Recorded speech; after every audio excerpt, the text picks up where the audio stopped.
Good afternoon, and welcome to the Voice of Wisdom. With over 60 years of experience as an investment banker, entrepreneur, investment analyst, genius economist, venture capitalist, and political analyst and strategist, Morty Davis is Wall Street and capitalism personified. The over 400 companies for which he's raised more than $3 billion over the years have created a countless number of jobs and exciting new products. Through the Voice of Wisdom, Mr. Davis explores, analyzes, and debates the most topical political, economic, and social issues facing our world today. Joining Mr. Davis today for a discussion on the recently passed Big Beautiful Bill is Len Carter. Len is an investment banker, business consultant, and private investor. And now, Mr. Davis and Mr. Carter. Hello again. It's great, really great to be back with you, my cohorts, in this podcast. As I tell you every week, you're the ones that, if it's worth anything, it's worth the most because of your input. You toss comments, criticisms, ideas, all sorts of interesting insights that help me broaden my view of the world and my understanding of different points of view, so that I'm not as adverse towards contrary views as I sometimes tend to be. I'm often angry at the people that disagree with me because I say, how could they be so idiotic or so stupid? And then your comments make me look into it, and I broaden my perspective, and I can see how, in many instances, your points of view are just as valid, if not more valid, than mine. So thank you for your input, and thank you for the contributions you make toward making this podcast worth your time and beneficial in general. I have to start out again, as I do every week, apologizing for this podcast because by its very nature, it discusses the events of the week that makes the headlines. It's current events, political events, events that occur domestically and externally, foreign policy, wars that are going on, every kind of situation that tends to make the headlines of the Times or the breaking news on cable television or magazine articles. It's what people pay to get the news. You know, news has been a very profitable segment for network television for many, many years.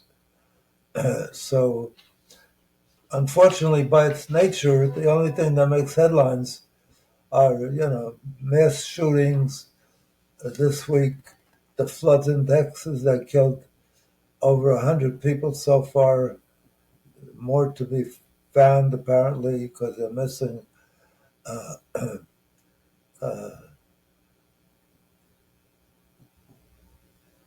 Terrible murders. One young man was given a pass by confessing, so he won't get the death penalty. The guy that killed the girls in Utah. Yeah. In their apartment. College students. Right. Yeah. Killed 4 girls, and the prosecution decided, in return for his confessing to the deeds and giving them all the information they wanted about it, they let him earn his way to a full life. He could live to be 100 years and get health care in prison and play basketball in the prison yard and I mean, it's unbelievable. The guy should be hung by his whatever immediately for killing such beautiful people that had their whole life ahead of them, destroyed those lives and their families and their friends. It's heartbreaking, and he gets to walk because he says, "I'll tell you everything." If you because he admitted to doing a bad thing, right? Just so there's an incentive to actually admit what you did. At least he's not bragging about it. Yeah, because then you get even a reduced sentence. It's hard to tell the difference. Yeah, because he doesn't, at this juncture anyway, apologize to the people he destroyed, or, excuse me, or the families. It's unbelievable. So that's just making the point that what we deliver in this podcast is inevitably bad news or tragedy or news that's bound to depress you. It's not uplifting like some beautiful baby was born, or some baby was born with some critical missing parts or disease or whatever, that even at birth they start out and you get the reports that they had a recovery. That doesn't make the headlines. It's nice to learn about it, but it doesn't make the front page. So what we deliver is by nature depressing. So in order to fortify you against that depression and move you beyond it, it's one of the reasons I wrote this book that's on your screen, copy of the covers on your screen, Happiness Guaranteed or Your Misery Back. And the bottom of the page, which you can't see, it says how to be happy no matter what. No matter what occurs in your life, there's a way to deal with it and more constructive. Doesn't mean you're going to be happy about it, but it's how to move towards happiness. It's not even happiness.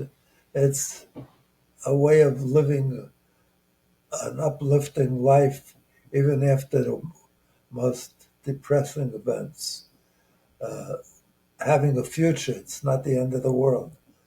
So it's more contentment that it seeks to deliver and a happier mood now and forever in your existence. So since I'm going to depress you, I want to give you at least one approach that helps. And that is, starting this very moment, write down, have a goal that you have, something you're excited about achieving in life. Short-term goals that you have to get out of the way, that are annoying, but you're delaying them because they are annoying and upsetting and challenging. And once you get them out of the way, or once you start working on them, believe me, you start to feel better. Because as you work on them and as you eliminate them, your mood improves dramatically. I know that from personal experience when at times I've been suicidal because I was so overwhelmed by things that were overhanging me. And one time my brother-in-law came along and saw me so depressed. He said, just start by taking care of this first one thing. I was young and negligent, irresponsible. I had accumulated maybe 100 parking and speeding and traffic violations, and I was getting daily letters from the Motor Vehicle Bureau threatening to take my license away, which they in fact did, and from the district attorney's office threatening to put me on trial unless I paid up. And in those days, clearing up a ticket was $10. I had 3 little babies. The oldest was 4, 3 little girls, and $10 was still a lot of money at that time for me. I was really very poor. We were paying on the Lower East Side of Manhattan a monthly rent of $19 a month. It was just, you can't even understand how overwhelmed I was by this prospect that the DA was going to come and get me, and I had no way of getting past this challenge or this difficulty. And my brother-in-law saw it and said, "What's the problem?" And I told him. And he said, "Look, just start with Bracious, with the first act. Pay the first ticket. Then keep on making a dent in it." The minute I paid that first ticket, I was dealing with the problem and overcoming it, and I never felt that same feeling of suicide again. So my approach to you that I recommend to you is make a list. Have a purpose in life. Life shouldn't be just existence. Whatever happens, happens, and you'll try to deal with it. You won't deal with it. You'll run away from it. I mean, you should have goals that lift your mood as you strive to accomplish them. Each day as you make a dent in them, you feel better.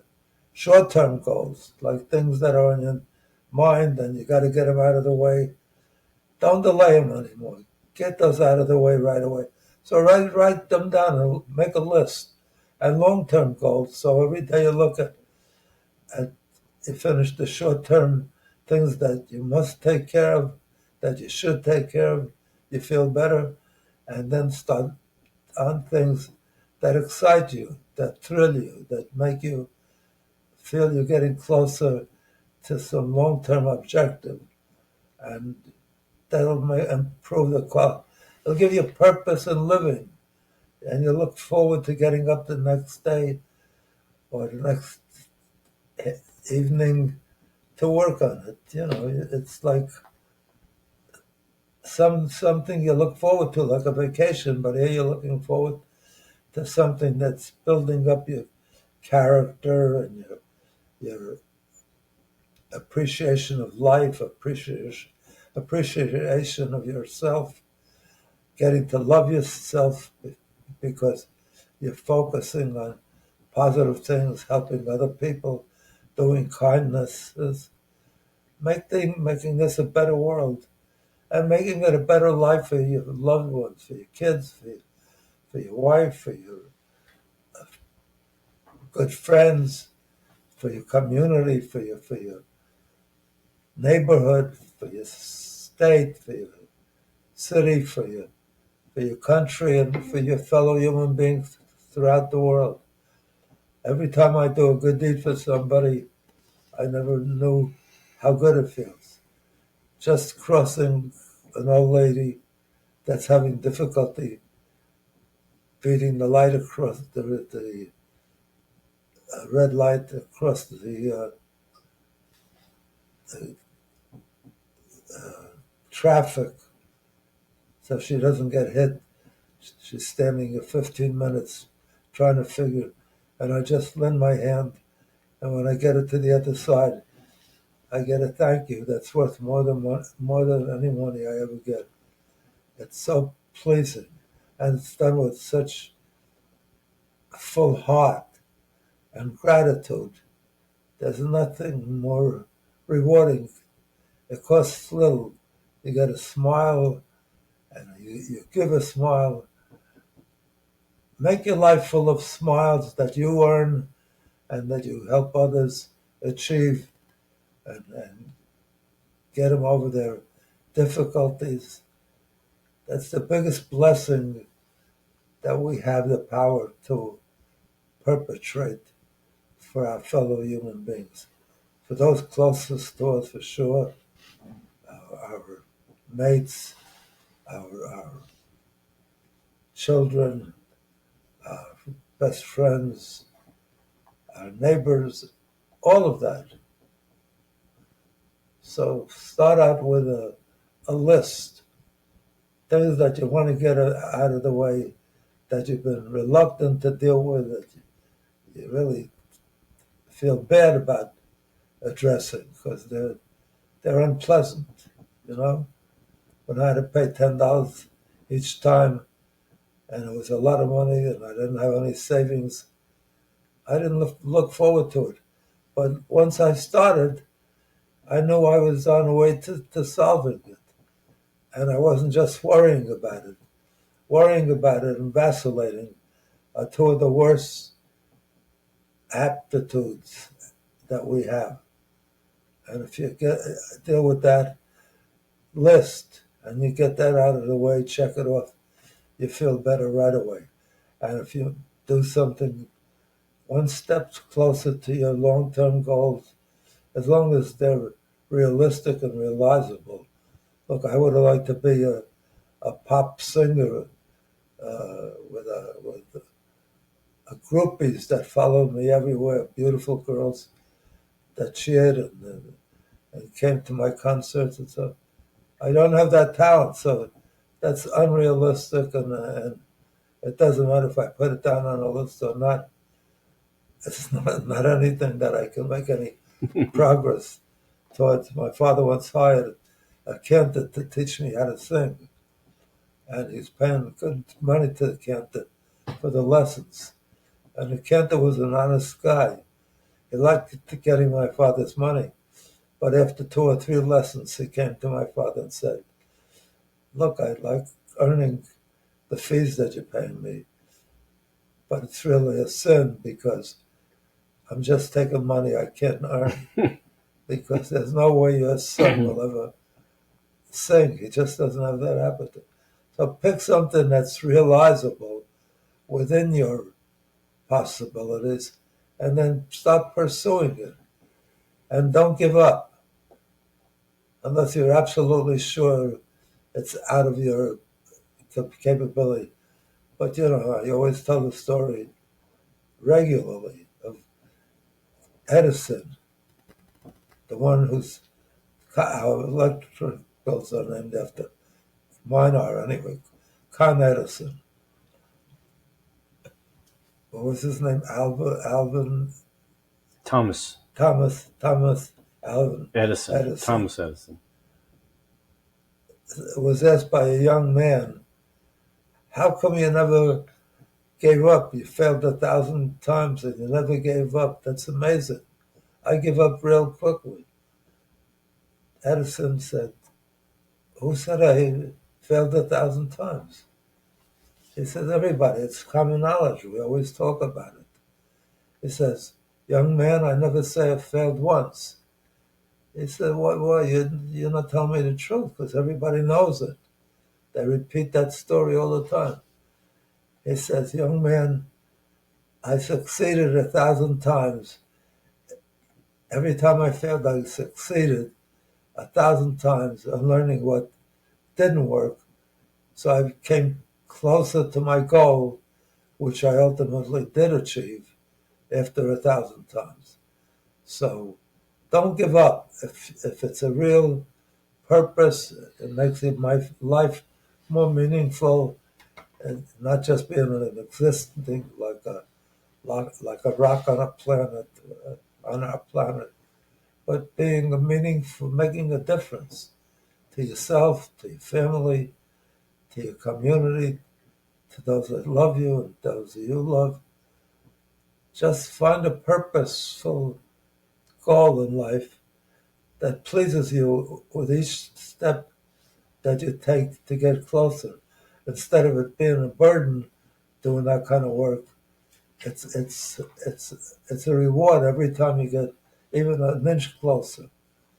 So make a list the things you've been trying to avoid and didn't want to face up to, things that are repulsive or difficult for you. attack those the first. You get them out of the way so they're not on your mind, so you don't get depressed by looking at it all the time. Gee, I got to take care of it. Or you don't even want to say, I got to take care of it. You want to just ignore it. So deal with the tough ones first, and then deal with the ones that you mark down on your list that excite you, and you enter and pursue with a sense of excitement, with thrillingness, with even joy, even though it may include uh, hard work or research that you have to do or whatever. But you feel as you may take each of those steps, you'll see how much better you feel as you narrow the list and if you ever get close to achieving what you set out to achieve and actually achieve it, it's so gratifying. There's nothing like that in life, and it makes everybody around you happy because your happiness is on your sleeve. Your family knows about it. Your kids know about it. You're bringing happiness to the world, to all of those around you and all of those you reach out to. So make a list and approach life with a purpose, with a goal, not like a rock that's been on the earth and just exists. I promise you, as you do that, you're going to be more content and what the equivalent of happiness. Happiness in the United States, in our country, unfortunately, usually means you made a lot of money.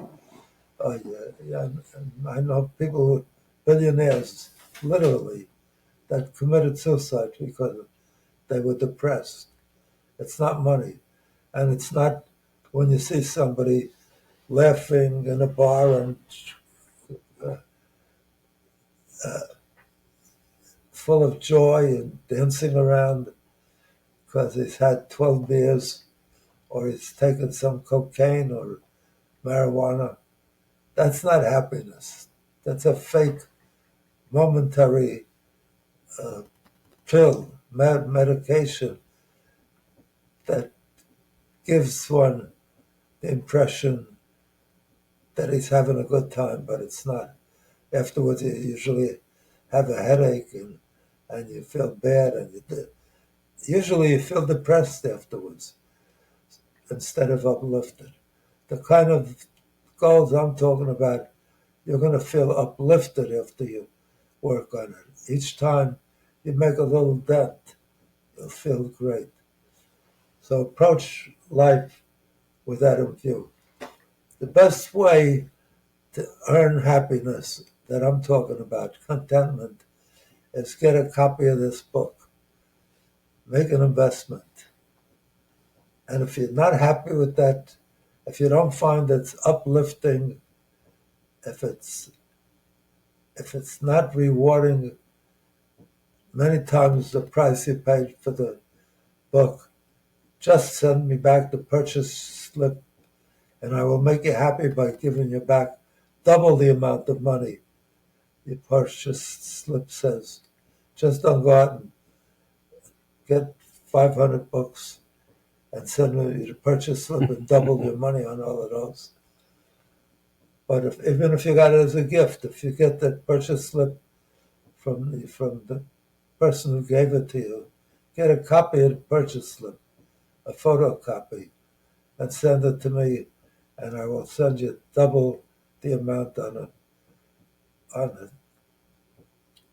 purchase slip that whoever bought it paid for it.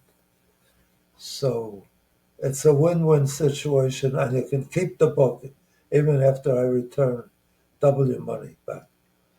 I've been making this offer ever since this book has been published, almost a year now, and not one person. I've had many calls thanking me. That's been helpful, beneficial, uplifting. It's improved their mood, and even the members of their families say how much difference it made it in their behavior and their personality. So do that. You'll see. It may not be the most costly expenditure you ever make or the most luxurious gift you ever get from others or for yourself, but I promise you it'll be one of the most, if not the most, rewarding, beneficial, uplifting, and payback than any purchase you've ever made, even the ones that you were very excited about initially turned out to be exciting for the moment, but not lasting. This book will give you a lasting change in your behavior and your attitude in your life. So that's my hint to you as we approach the depressing podcast we're going to deliver now. It's a pleasure for me to have Leonard Carey on board once more. He's a genius. I don't say that lightly because he graduated top of his class at his university at an Ivy League college, one of the best in the United States, Cornell University. He followed that by getting an advanced degree in his a master's degree in his major at college in electrical engineering at Stanford University, one of the greatest schools in the world. Many of our greatest techies, Silicon Valley geniuses, come out of that school, built great companies even while they're at school. Two young Jewish guys, Russian guys, founded Google while they were students at Stanford. Google, as you may well know, made them multi-billionaires. And every year, every semester, many Silicon Valley companies grow out of that experience at Stanford University. So Lenny Carey here graduated at the top of his class in electrical engineering, and then I followed that with a master's at Harvard Business School, the same school that I went to, the best business school in the world in my book. If not the best, certainly one of the 5 or 10 best in the world. Not just in the United States, in the world. So he's a genius and he lends his wisdom to this program on a regular basis because I plead with him to come back. He's got other things that he could do that are more rewarding, that pay him some good money for his time. And I just aggravate him because I fight with him over different issues. So without further ado, I'll move on to the depressing, inevitably depressing events of the week that we can go over, discuss politics, wars, bills that Congress has passed or refuses to pass. So without further ado, Len, you want to launch it? Sure, Morty, thanks for having me. I didn't have you, your mother had. Yeah,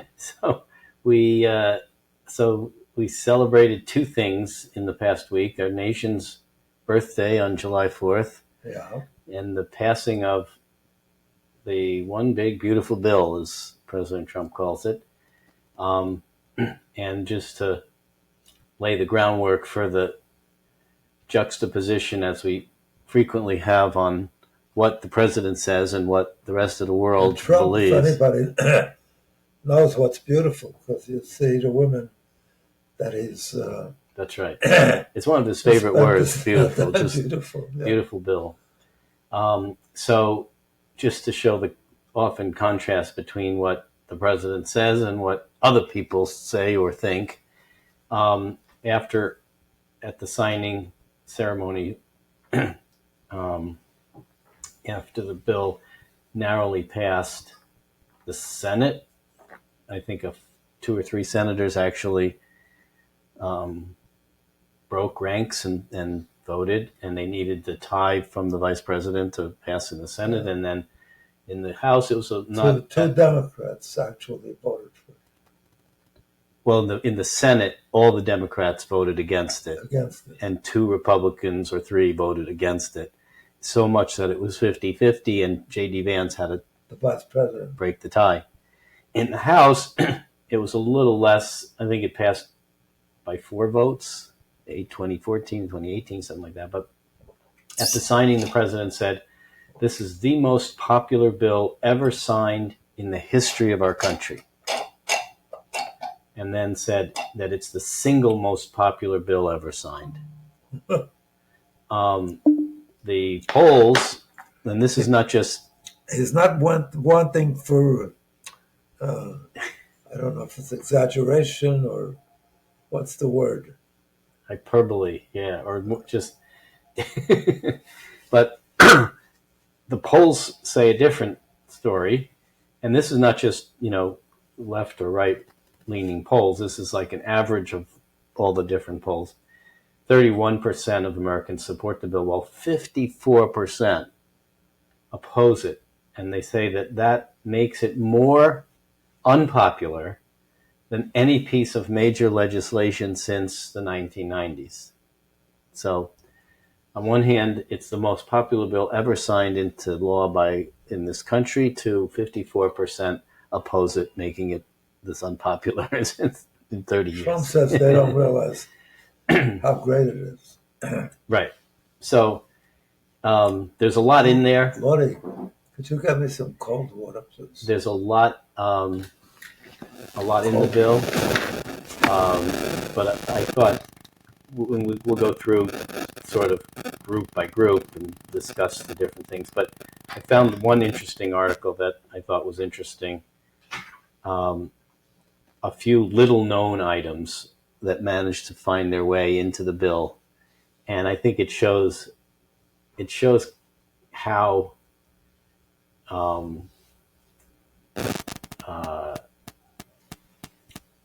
legislators can be bought by, pork rolling or a favor that they may want for their state or their constituency. So first thing, little known, the Space Shuttle Discovery, which was one of the first space shuttles, it's been decommissioned since 2011. So a long time.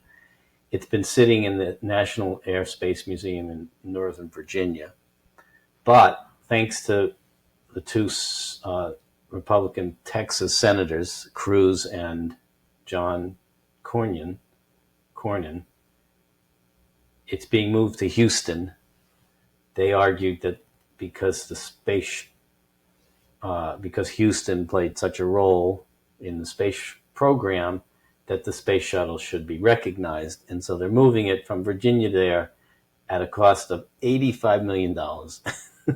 Well, so I want to be the moving company, yeah. But it just shows, so for two Republicans who are, cost conscious and would be the first to say we need to cut spending, cut programs, cut whatever, it's fine to spend $85 million to move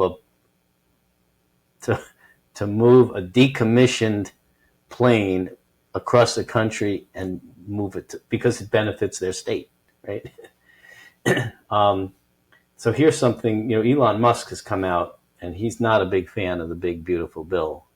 I think he called it the big, beautiful, big, horrible bill or something like that. But he's not a fan, mostly because of the lack of cutting. But yeah, he's turned on he made a 306, what is it, 180. 180 degree Yeah.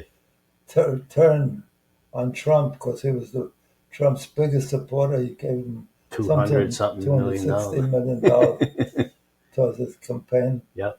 And he's so angry He- about this bill. He How much once how said, much debt it's yep, creating, that he's starting his own political new party. party, the American. We'll talk Party. about that a little. Yeah. But Musk once said he loves Donald Trump as much as a straight man can love another man. But one reason he's not too happy, there's two things in the big beautiful bill that are not good for Elon Musk. One is the elimination of the EV tax credits, which benefit him, but some people say that may be good for Tesla because he's the only one who can actually create cars at a profit without subsidies. So if you take the subsidies away, yeah, all prices go up, but other companies are going to get buried because they can't make cars without the. But it lowers the demand. Yes, so he's not happy about that. And also on his SpaceX company, so now the FAA is going to charge launch fees to launch rockets, 25 cents a pound. So, pack light. I better not send my wife. I better not ever send my wife up in a spaceship based on how she packs. It'll cost me a fortune. But it's 25 cents a pound, up to 30,000 per launch, and then every year it's going to go up to $1.50 a pound, and by 2033, $200,000 a launch. So, I mean, I don't think that's such a bad idea. It's a way for the FAA. Musk, a private company, is using facilities that are public facilities. We pay parking meters every time we park on the street. Why can't Musk pay? I mean, 200,000 is not even a large amount based on what they charge to launch. But if you're a gambler, bad news for gamblers. You used to be able to offset your winnings by losses. Can't do that. Only 90%. So if you win $100,000 and lose $100,000, you'll still be taxed on 10,000 of gains. I don't know. I don't have a problem with that either because it's It's not a sin. it's not a great a sin tax. Right. So that's fine. So here's you're not going to like this one. Gun silencer fees are eliminated. There used to be a $200 fee that a gun owner was charged when they bought a silencer. The thing that screws on so that you can shoot people and not have anyone hear you shoot people. Right. So now the 19 correct. So you often cite this, the 1934 National Firearms Act, which I think outlawed machine guns too. Part of a prohibition era law intended to crack down on gang crime. So I think that's when it outlawed machine guns, outlawed silencers, all these things. So that law remains in effect for machine guns and explosive devices. So they'll be the next to go. But not silencer. It used to be, but from the big beautiful bill, now saves you $200 the next time you want to buy how some. considerate Trump is. Right. Doesn't want people to have want to hurt your ears. Right. Yeah. So shooting's fine so long as it's quiet. Right. So another chalk up another one for the gun lobby. Unbelievable. And here's another just beautiful example of how politicians can be bought, even by their own party. So the two senators who have been two Republican senators who've always been kind of the swing senators, Susan Collins from Maine and Lisa Murkowski from Alaska. They've always been kind of on the fence, and Trump's not a fan of either of them because they don't just support whatever he wants. So it turned out both of them, I believe, in the end, voted for the bill, but Murkowski got some concessions, and this is sort of funny because she's from Alaska, so she got an increase from $10,000 to $50,000 for a tax deduction on whaling-related expenses. So if you're a whaling captain out there hunting whales, you now have an increase in your deduction from 10 to 50,000 on your whaling expenses. So it shows you how someone can be bought, right? Because here's her state. How targeted that's right. So here's the benefits. I'm opposed to a $3 trillion bill that increase. I'm opposed to a bill that increases the deficit by $3 trillion, but so long as we increase the tax deduction from 10 to 30, I'm okay. Now all of a sudden, shows you how principled right she is. Now all of a sudden, 3-4 trillion of increase is fine because my whaling captains are good. Well, I don't know why that surprises anybody because it's not something new. We know as a democracy, the majority is supposed to rule in terms of what laws get passed. The majority wants some laws, especially some laws that are overwhelmingly backed, like some form of gun control. When it comes to the decision by congressmen or senators, they vote not what the people want, not what the polls show, but what the gun donors, in this case, the biggest donor is the gun lobby and the gun manufacturers and the gun retailers and the gun wholesalers.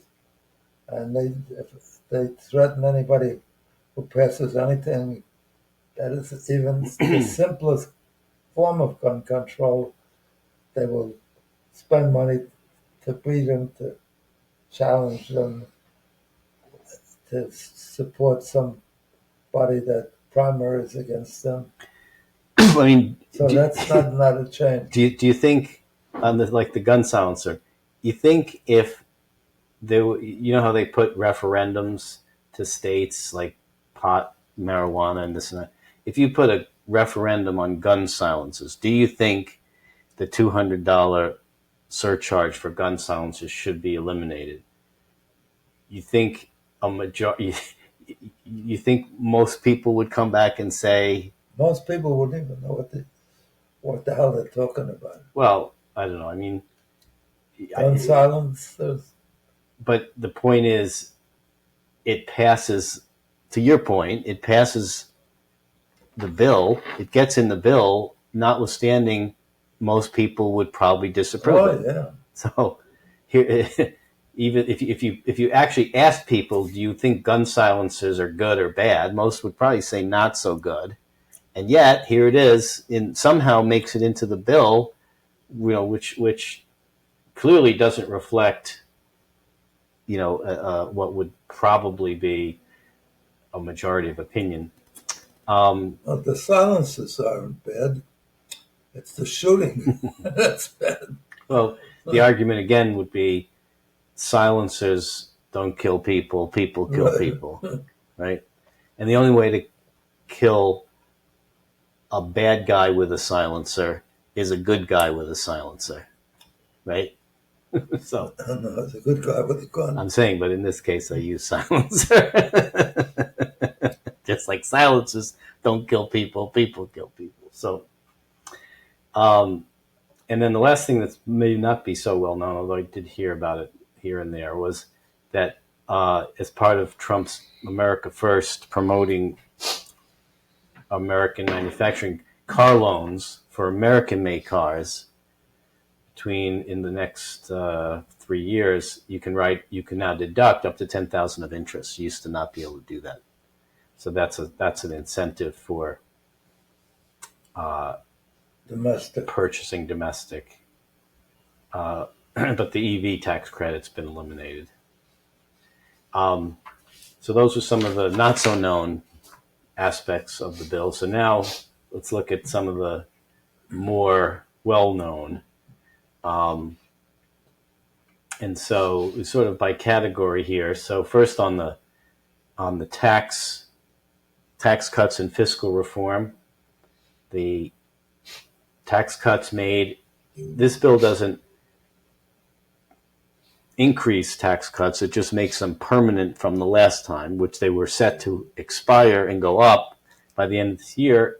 Now they're permanent, and the only way for them to change now would be for another act of Congress to extend them. Well, now they've been made permanent. So this extends it permanently. Right.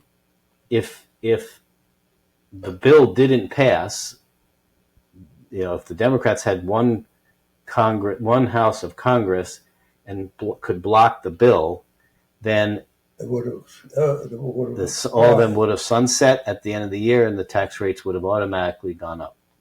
Now they can't. Now they won't go up unless there's another act.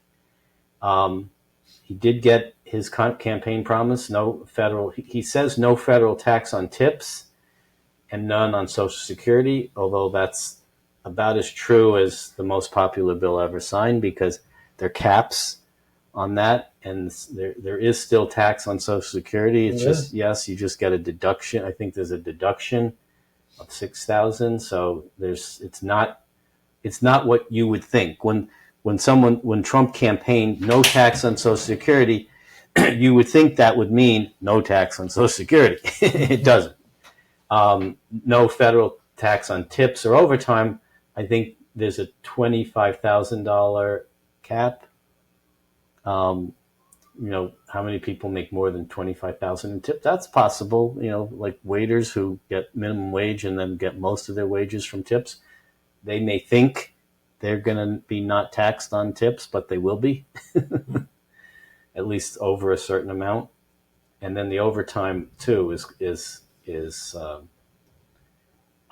so it was a populist over I think 15,000 or something. So not some amount. I mean, so people will benefit. It was a populist. I think a smart move, although that's more that's something. But it's that's more that affects the lower class. Yes, the middle class. Yes, although I would argue, it's good, but it's sort of the same thing about saying why certain professions should be taxed less or different than others.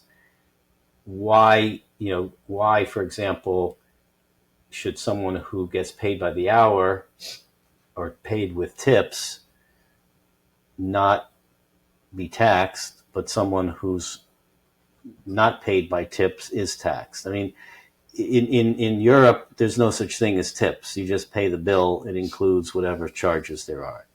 And in the U.S., it's gotten to the point, really, tip used to be, it stands TIP, to ensure promptness, right? Well, TIP was supposed to be for service, right? Now you go to the Dunkin' Donuts and they turn the iPad around and they want you to put a tip for, 20, 22, 25%. That's not really for service. And when you go to a restaurant, the expectation is that, there's going to be some tip. Maybe it's a little higher if the service was really good, but it's not like it's only rewarding greatness. So why much higher if you go to a top restaurant, right? So why should, just because of the way the industry's structured, and it's not really because of incentive, it's just the way it works. Why should this group get a tax break and another shouldn't? I would say the brackets should just be different, lower, so that everyone at the lower bracket gets a break. Well, and it shouldn't matter that you get a break because you get tips. He doesn't get it. I mean, two people could have the same income, right? One person makes it mostly through tips. Another person makes it just by an hourly wage. Why should that person, because he gets tips, be taxed differently? I don't see that. Same wage, same total wage, say. One person makes minimum wage plus tips, one person makes a bigger wage. Well, but the total's the same. So why should it be taxed it's differently? evolved over time, presumably to induce the service people to treat people but better. that was the intention. Yeah, but the intention also, incidentally, favors the wealthy, because who could afford the biggest tips? So they get the best service, like in everything else. It favors the rich. But even if a poor guy can hardly pay the bill, much less. But even if, let's suppose, even if the idea behind the tip was to promote better service, even if that's the case, that's what it is. But why should that wage be not taxed versus a plumber's wage that is taxed? I mean, if a waiter with his tips makes the same money as an electrician without tips, why should one be taxed or the other? I mean, I think that I think it should be based on the income, not the type of income, right? The complexion of the income I don't think should matter. It's the level of the income that I think should matter. But it's populist, right? It's very popular to say, because there are a lot of people in the service industries who, would now vote for Trump, because same reason why people vote for Trump, they voted for the whalers, voted for the whaling deduction. So no, it may also be that there's a recognition that they're not really giving much away. Because when I worked as a waiter or busboy, I never reported I got cash and I never reported it. So they're not giving you anything. Yeah, although if you weren't paying the tax. But most restaurants where it's credit cards, and most it's a different world. Yeah, they track that. You're right. And not too long ago, the cash went in the waiter's pocket anyway, so it wasn't a big give up. So a small victory for high taxed people in mostly blue states. The SALT cap, the deduction on state and local taxes, was raised from 10 to 40,000. Although it phases out. So if you really make a lot of money, the cap's back at 10. So if you have, if you live if you make a lot of money and pay a lot of state tax, like if you live in New York and you make a lot and you pay a lot in New York State and you pay a lot in property tax, you're not going to be able to deduct even 40. It's going to phase out and you'll be back to 10. So I don't have a problem with that, because that actually does tax. It's a more progressive tax system where you lose the deduction as you make more. The corporate minimum tax is repealed. So there used to be a minimum 15% tax for corporations. Yeah. Now that's a lot of gone. Corporations used to make tons of money and pay zero tax. Right. Now they can do that. So they introduced the 15 minimum. Yeah. Now, bye-bye. That certainly represents a big win for the wealthiest people. Yep. The people that own shares in yep. companies yep. and corporations. So now if you cut tax, now you have to cut spending, because you have lower revenues because you cut tax, right? So now we have to cut spending. So how do we do that? Well, we have entitlement reform. First thing is work requirements for Medicaid and food stamps. So I think at a surface, this doesn't sound too crazy, that non-disabled adults. What about SALT? So the SALT that's the cap to raise, that was raised from 10 to 40,000. Oh, no, I'm talking about SNAP. SNAP. SNAP's food stamps, yeah. So now No, but it's what does it stand for? Subsidizing, well, not subsidizing, nutritional something program, food assistance SNAP program, assistance, nutrition assistance program or something maybe. nutrition. So if you're not disabled, less than 55 years old, you have to work at least or volunteer 20 hours a week to qualify for Medicaid or food stamps. I mean, that doesn't seem to be the worst thing. If you're able to work, why wouldn't you have to work or volunteer at least 20 hours a week? Also, there are agencies or companies that'll help you get disabled. Right.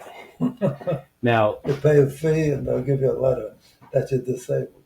Critics say that a lot of the people that this will affect are people who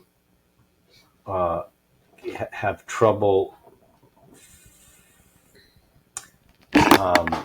with the paperwork and the administration required to demonstrate that work requirement.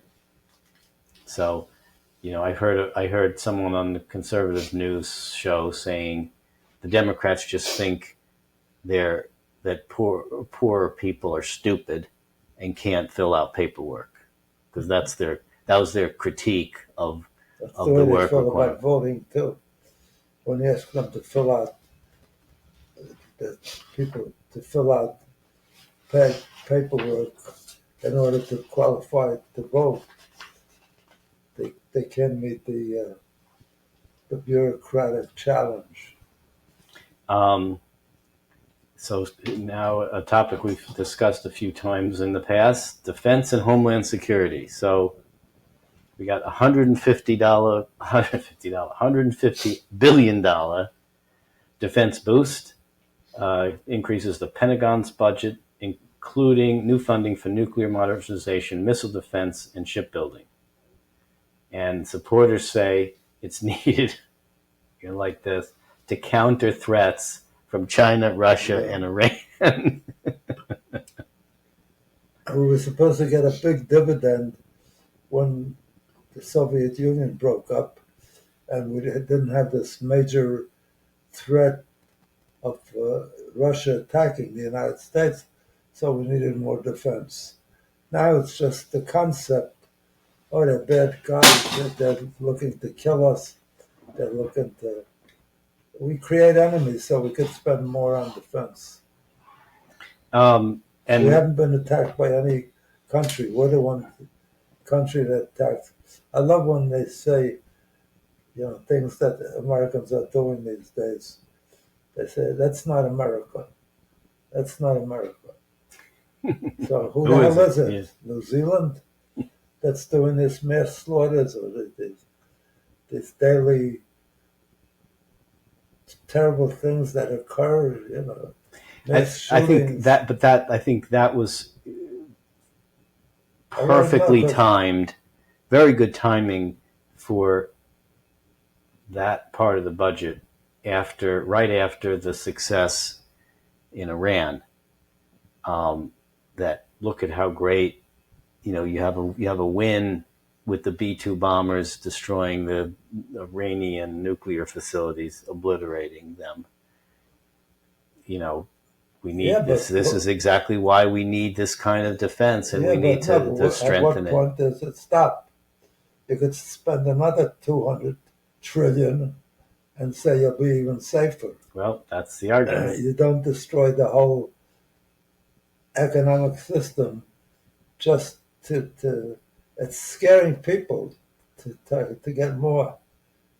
We never had such a big defense budget. But that's when people see, that's why they always said aircraft, like military industrial complex, likes aircraft carriers more than submarines, because aircraft carriers you can see, right? You can crack a bottle of champagne over when you christen it.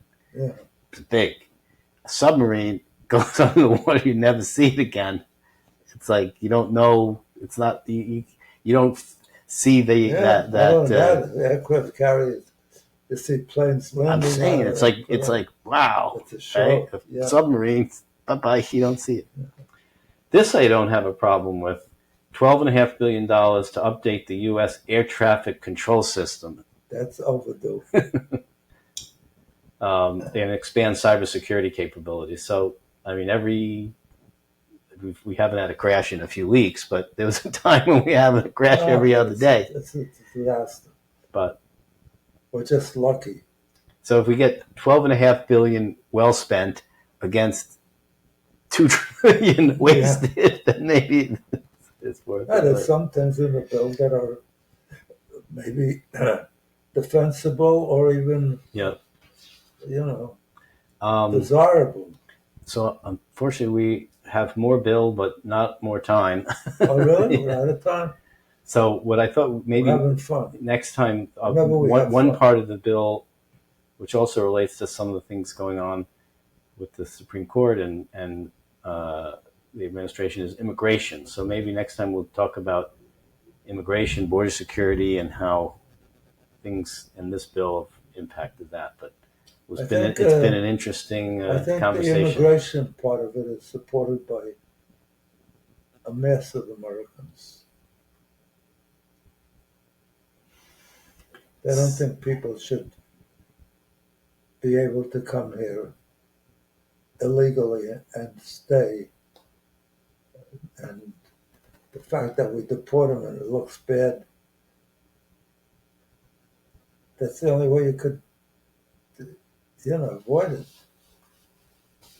There could be worse penalties.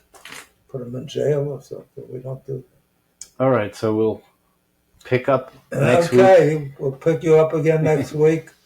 Have a wonderful week. I love you all. Be happy. Don't worry, be happy. And have a schedule for your life that inspires you to get up every morning, to look forward to the future and working on improving yourself, improving the world, improving your family's health and wealth wealth in terms of values, so that they develop capacities that help them do better in their life, in their careers, in their relationships with their families and the neighborhood. God bless you all. I love you. Thank you. Have a wonderful every day of your life.